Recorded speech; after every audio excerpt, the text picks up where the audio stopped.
The reasoning behind run and scream is building up your vocal cords, building up your inner stamina. You know, for the kids to be running and screaming at the same time is sort of like almost getting them ready for song. Really, you're only supposed to take one breath. You know, you run as far as you can, screaming at the top of your lungs, and once you're out of breath and you're done screaming, and you stop right there, and then that's where you mark your spot. So, and then the next person in line tries to do this, does the same thing. You know, one breath, screams as loud as they could, and then once they're out of their breath, they stop. And it's just a basic, you know, contest to see who goes the furthest and scream the loudest, I guess you could say. You know, if you just want to do the game quickly, you know, you could find a branch or break off some branches, you know, whatever's available for you that day or in that area or circumstances, I guess you could say, you know. One of the concepts for that game is just to let your inner negativity and your stress and everything that's balled up inside you, just let it go. It's a stress reliever. You know, you could yell at the top of your lungs and nobody's going to tell you, you know, hey, be quiet. Maybe the kid is frustrated about maybe their friends or something like that. You know, they run along and screaming, and it makes them feel good.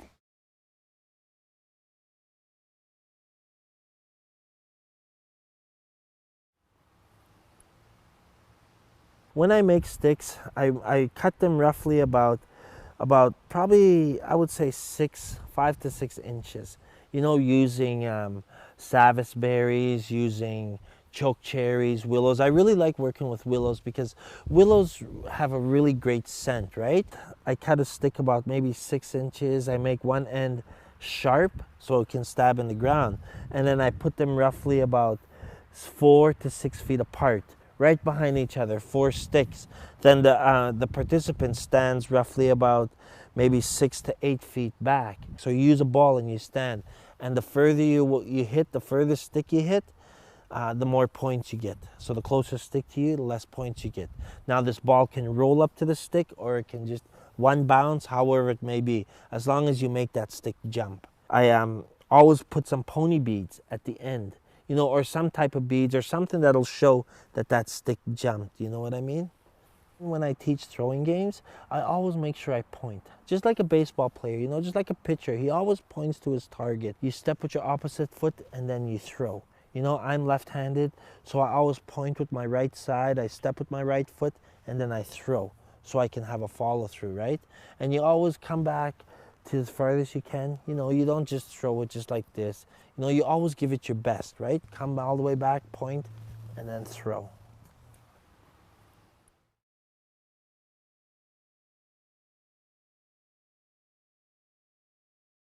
Sling ball is a racing game, so you use a ball with a tail and you place the tail between your feet facing away from the direction you want to go, and then you roll backwards and throw your feet above your head and release the tail of the ball, launching it behind you, and you repeat that process until you've completed the race. So the balls that we use here at the International Traditional Games Society are just hacky sacks that we've emptied and refilled with sand inside of a balloon and then sewed a tail onto. The tails that we use are braided yarn, about 8 inches long. Kids can find it difficult to get the tail of the ball firmly between their feet as they go backwards, and a lot of times they'll think they threw it really far, but they'll find that it's just on the ground at their feet. Just the initial rolling over, a lot of times they'll get really excited about it and go all the way over, and it's kind of surprising to them, but it's always fun to watch.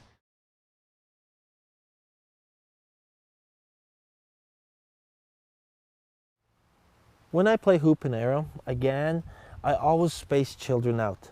If I have more than 12 kids, I double them up. You know, I try to keep my groups as small as possible. You know, if you have 20 kids, well, you partner them up, one kid behind each other, and they just switch every time, you know? And when I usually teach kids to line up in a straight line, I tell them, okay, so when you line up, you put your hands out. And if your hands are touching, well, you're too close. You move over, you know, so it spreads the kids out, so it gives one kid enough room to throw his arrow. Then you would balance that arrow, because you always got to find the middle of that arrow. You balance it, then you would hold it. When you throw it, you want it to fly straight, right? So you would always balance it on your hand, then you would hold it like a pencil. And when I play hoop and arrow, I always tell kids, get as low as you can. And even if you want to get on one knee, you know, you get on one knee, you put the opposite knee up, so it'll give you better accuracy. You can throw a sidearm, if that's a lot better, or you can throw just straight over your shoulder, you know? And then when you stand out, one person stands at the end and he rolls that hoop right to the end. Originally, this was one of the targets that the Salish people use. And what they do is they could throw it, and where the students fire into these different holes, and obviously this is a bullseye. So there's different pointing, and there's different ways. In the Blackfoot hoop and arrow game, it's about this size. And so the children would chase the little hoop.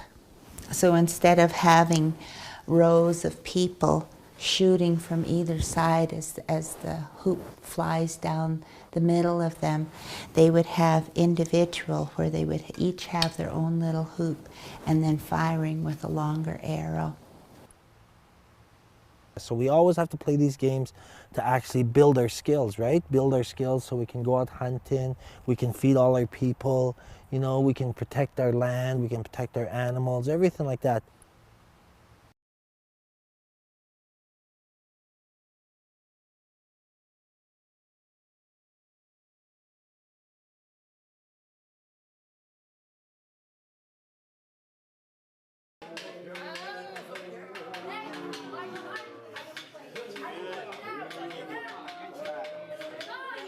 The children and the students play the game one-on-one, and they look for this little rock. In the game, the students play for 3 sticks. So they would start off and they would hide. Some people get really elaborate. They hide under hats or scarves, and then come out and hide, and then point me.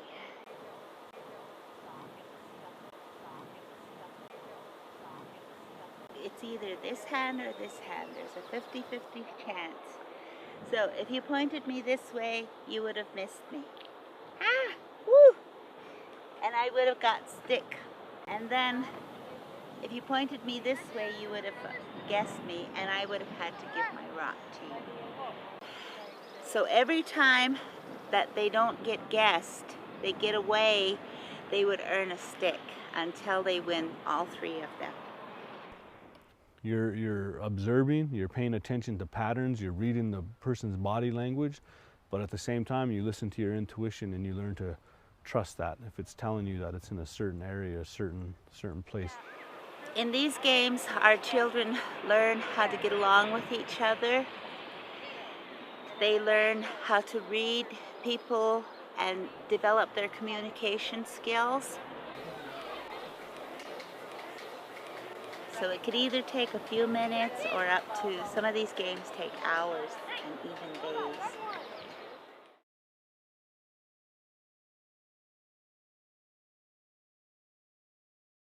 On the smooth dirt or sand at the edge of the river, the kids would dig a hole in the sand in one place, and then about 20 feet down the river, another hole.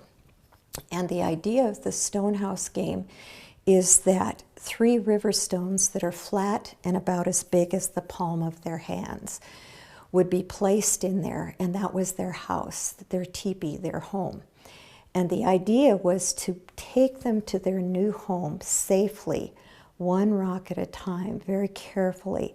So the okotoks, or rocks, were transported to their new home one at a time. They had to be laid down gently, transported gently, laid down gently, and be in exactly the same place as they started. And this was a reflection, we understood, of how the Plains people cared for their possessions as they took them from one place to the next. And home was not a home until everything was in its right place, and it was always transported respectfully, and it was always put into its proper place. So when you walked in, it was a complete home. It was so challenging. The kids and the adults couldn't read the stones that well, and if a stone is fairly round, they couldn't tell it was exactly the same position in the house. So we added pictographs from the region and sometimes the winter count, so they were learning other things, but it helped them visually place those stones in the right place. And so what we're going to do is one person in your team of 3 is going to tell a story with the stones, and they're going to place them in a particular way, and it might be helpful if you think about the directions, north, east, south, and west. And the most important thing is we don't want to hear clicking of the rocks, banging of the rocks. Everything is sacred. And then another person is going to be the observer of the story and the placement of the rocks, and then the third person is the judge. They're watching the story be told, and they're watching the placement of the rocks, so it's really good observational skills.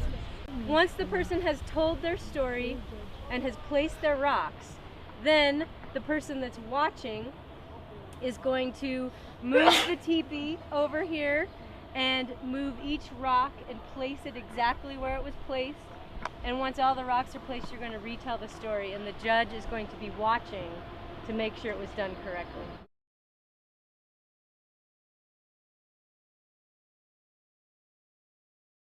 Just use a limb, or you can cut like a whole, like, and I don't know, because I don't know how ash, back home ash is different. We use ash, so it's good kind of ash. Yeah, well, you could use others, but I've never done it with like. European variation is called cat's cradle. I think that's what it's called. You know, that's what we're playing. We made a drum. You can make a teepee. So anytime you would work with these games, you would always tell stories to them, right? Because Blackfoot people always told stories to whatever they were taught. When we painted, our paintings always had stories. When we sang, you know, there's stories in our songs, right? It builds a child's mind, right? It helps them to be creative, so they can bring out their creativity side.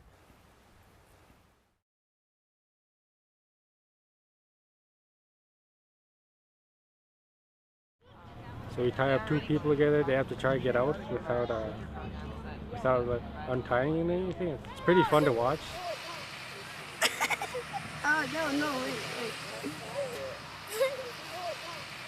It was a capturing game. You know, when you capture the enemy, you would tie them up, and if they can get out, well, they can go back to their people. But if they can't get out, if they need help, they would just slowly be integrated into the tribe, and it'll be adopted into the tribe. That's how you build up your tribe. When I do the string games, I always emphasize teamwork. I always emphasize communication. I always emphasize brainstorming, you know, so kids can always practice those ways, right? They always have to work together to solve problems, you know, and the string game or the capturing game, that's what it's all about, you know. If 2 kids were bad, well, parents would put them together and they would tie them up. You know, if they can get out of it, they can get out of it. But it helps those children bond. It helps them build a friendship, build teamwork, eh? Oh, we're out. We did it! Oh, dude, me, mine, I don't remember. I just see it though. Oh, we know how to do it now. Yeah,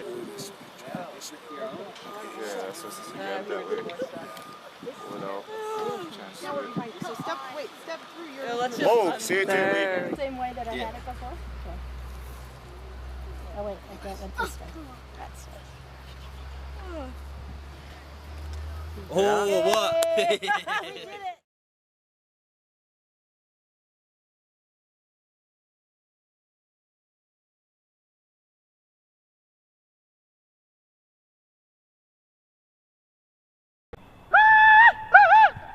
Whoa!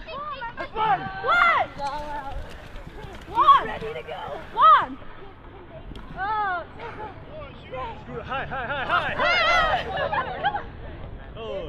You have a center pole, and that is the goal for both teams, and it's divided into 3 sections. The bottom section is worth 1 point, the middle section 2 points, and the top section 3 points. And there's a ring around the pole about 10 feet out, and only the youngest children are allowed inside of the ring. And they're able to use any means they can to score, to hit that bottom of the pole or to throw it to the top. The second division of team is the older children, and they have to stay outside of that red circle. But other than that, they can use any means necessary to score. The third division is the women, and they have to stay outside of that red circle as well. They can't be rough with the lower divisions. They can get in their way, and that's all. Otherwise, they can use any means necessary to score. And the fourth division is the men, who can only get in the way of the lower divisions, who they can't push or be rough with them at all. And in fact, they have to use the traditional lacrosse sticks to catch and throw the ball, whereas the other divisions can use their hands. The only thing we can do as men is stand our ground. That's about it.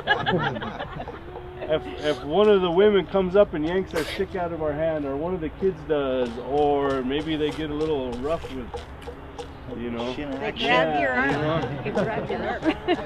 You really kind of have to just have that humility and accept it, because humility is one of our values, one of our teachings. If the men use anything but the sticks, then their points won't count. And a lot of times this game results in the youngest division winning, because they can get in that inner circle. And the cool part is that the longer you play it, the more you can see those children developing strategy, and the quicker and easier they win. So there'll be 4 people playing from each group. Woo! Okay, take your stop.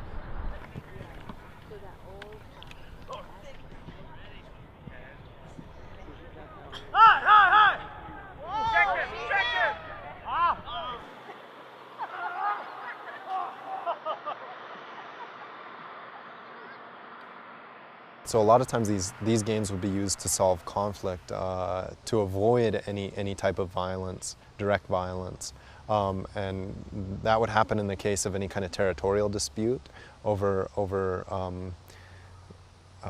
homeland, or any kind of grievance that one tribe maybe felt against another, as though maybe they were injured by another tribe or a band. And so these games would be employed to resolve that conflict. And sometimes whole tribes would play against each other, and you'd have a field that's 3 miles long with 100 people on each team, and the winner of the game won the decision of the conflict.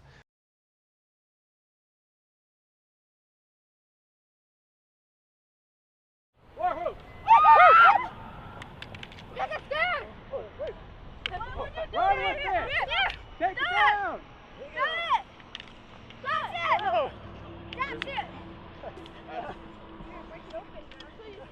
Double ball was played with a whole group of kids. You know, it can be played with 2 tribes. The whole concept of double ball is to work as a team. You know, it's a team game. It's similar to lacrosse. It's similar to field hockey, but it's only played with a stick and a double ball, a ball that's basically sold together.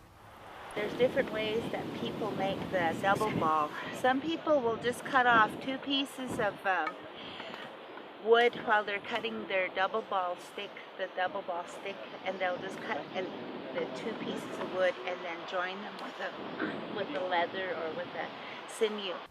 When you start, you would all stand in the middle and you would make a teepee with your stick. Then the ref would throw it in the air and you would catch it, you know. When we're scoring, if you go under, it's 1 point. The best score is if you can ring the stick like that. And then number 2 is if you go over the top of it like that. But it has to be within those 2 parameters right there. So you can't come from behind and expect to score.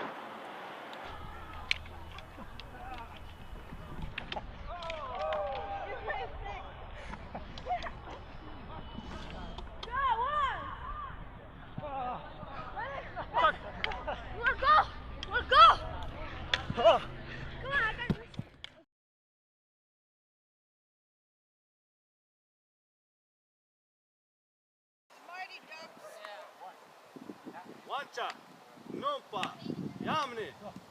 Go, go, go! Get in there! Hit it this way. Get in there! Come on! Lead the kid! Lead the kid! Watch those shins! Watch those shins! So in this game, when we first start out, there's multiple different ways that you can do this depending on the tribe and the region, but this is one of the most common one that we use. We'll set the ball there and they're going to hit the stick, and usually we'll have them count in their language. Wancha, Nupa, Yamini. Okay. Sit Morning Star, where to put them?